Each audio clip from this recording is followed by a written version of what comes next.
오늘은 수익을 늘리는 것보다 손실을 줄이는 데 집중하라 를 주제로 얘기해 보겠습니다. 워렌 버핏의 유명한 투자 원칙이 있죠. 제1원칙 절대로 돈을 잃지 마라. 제2원칙 제1원칙을 절대 잊지 마라. 잃지 않는 것의 중요성은 아무리 강조해도 지나치지 않습니다. 그렇다면 돈을 잃지 않기 위해서 아무데도 투자하지 않고 원금이 보장되는 예적금에만 모아둔다면 어떻게 될까요? 삼성경제연구소에 따르면 대한민국 1970년대 평균 금리는 연 23.1%, 1980년대는 연 14%, 1990년대는 외환위기 시기를 제외하면 연 10% 내외였다고 합니다. 과거 금리가 높았던 고성장 시대에는 성실히 일하고 예적금 저축만 하는 것이 정답이었을지도 모릅니다. 하지만 시대가 바뀌었습니다. 손자병법에는 정직도 지나치면 지혜가 없다는 증거다라는 말이 나옵니다. 이제는 우직한 성실함보다는 스마트한 유연함이 필요한 시대입니다. 앞의 영상에서 계속해서 말했듯 자본주의 체제에서 통화량은 필연적으로 증가하고 이로 인해 화폐 가치는 계속해서 하락합니다. 그렇기 때문에 돈을 잃지 않기 위한 행위가 역설적으로 돈을 잃는 결과를 가져옵니다. 조금의 위험도 감수하지 않으려는 행동이 오히려 가장 위험한 행동이 됩니다. 돈을 잃지 않기 위해서는 예적금에만 기대선 안되고 적극적인 재테크를 해야만 합니다. 지금까지의 영상에서 재테크의 과정 중 돈 모으기와 돈 굴리기에 대해 알아봤습니다. 마지막으로 돈을 지키는 방법에 대해 알아보겠습니다. 투자를 하면서 손실을 완전히 피할 수는 없습니다. 그러나 리스크 관리를 통해 손실을 줄일 수는 있죠. 가장 기본적인 리스크 관리 방법은 분산 투자입니다. 분산 투자는 투자 자금이 많은 부자들이나 하는 것이고 자금이 적을 때는 한두 종목에 올인을 해서 투자 자금의 덩치를 키우는 것이 효과적이라고 생각하는 사람도 있습니다. 수익을 늘리는 것이 손실을 줄이는 것보다 더 중요하다는 생각이죠. 돈을 버는 것과 잃지 않는 것 중 무엇이 더 중요한지 다음 예시를 통해 알아보시죠. A는 고위험 투자를 선호하여 모든 투자금을 주식에 넣었습니다. 주식시장이 좋을 때는 20%의 수익을 내고 주식시장이 안 좋을 때는 15%의 손실을 봅니다. 반면 B는 리스크 관리를 중요시하며 투자금을 주식과 채권에 분산해서 투자했습니다. 주식시장이 좋을 때는 10%의 수익을 내고 주식시장이 안 좋을 때는 5%의 손실을 봅니다. A와 비교해보면 B는 주식시장이 좋을 때 투자 성과가 낮지만 주식시장이 안 좋을 때는 손실을 덜 봅니다. A, B 둘 중 누구의 투자 성과가 더 좋을까요? 처음에는 A가 더 높은 수익을 내는 것처럼 보입니다. 손실을 볼 때는 더 크게 손실을 보지만 수익을 낼 때 크게 만회하니까요. B의 투자금은 크게 늘어나는 일이 없지만 점진적으로 꾸준히 상승합니다.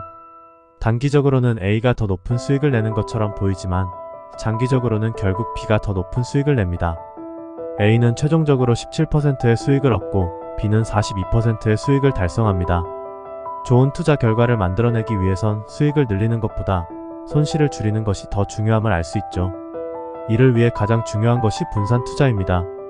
향후 여행 수요 증가에 따라 항공주가 성장할 것이라고 생각하는데 분산 투자를 하기 위해 대한항공과 아시아나항공 주식을 전부 구매하는 건 어떨까요? 항공업종에서 어떤 기업이 잘 나갈지 모르니 해당 산업군의 유망 기업을 전부 매수하는 것은 수익률을 높이기 위해선 좋은 전략일 수 있습니다. 다만 리스크 관리 차원에서의 분산 투자라고 할 수는 없습니다. 대한항공과 아시아나항공의 주식은 거의 같은 방향으로 움직입니다. 변동성의 차이는 있겠지만 올라가면 같이 올라가고 내려가면 같이 내려가겠죠.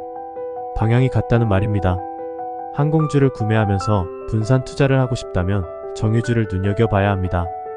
유가가 상승하면 연료비 비용 부담이 커지면서 항공주의 주가가 떨어지는 경우가 많습니다. 반면 유가가 상승하면 정유주의 주가는 오르는 경우가 많습니다.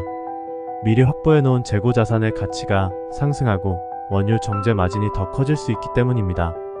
이처럼 유가의 변화에 대해 항공주와 정유주는 반대 방향으로 움직입니다.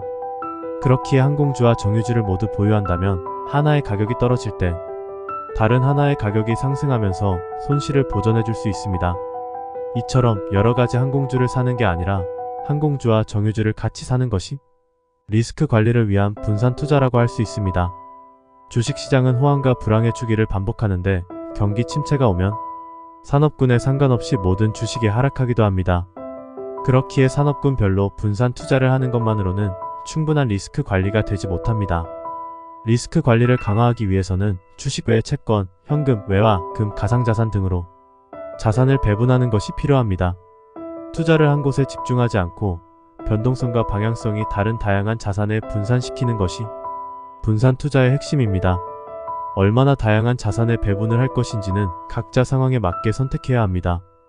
너무 다양하게 분산시키는 것은 오히려 자산 관리를 어렵게 하고 투자 집중도를 떨어뜨릴 수 있습니다. 다만 최소한 주식, 채권, 현금 세 가지에는 꼭 자산 배분을 해놓으시기 바랍니다. 이렇게만 해도 투자 위험을 많이 낮출 수 있습니다. 그리고 현금의 중요성을 절대 잊지 마세요. 제가 처음 투자를 시작했을 때는 현금을 가지고 있으면 왠지 손해를 보는 것 같아 무조건 다른 자산으로 바꿔놓았습니다. 그런데 현금의 힘은 다른 자산의 가격이 떨어졌을 때 발휘되더군요. 자산 가격이 매우 저평가되었다는 판단이 들었음에도 현금이 없어 추가 매수를 하지 못하고 가만히 지켜봐야만 했습니다.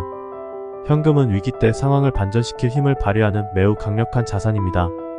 현금은 단순히 안전자산이 아니라 자산 배분 전략의 중요한 축입니다.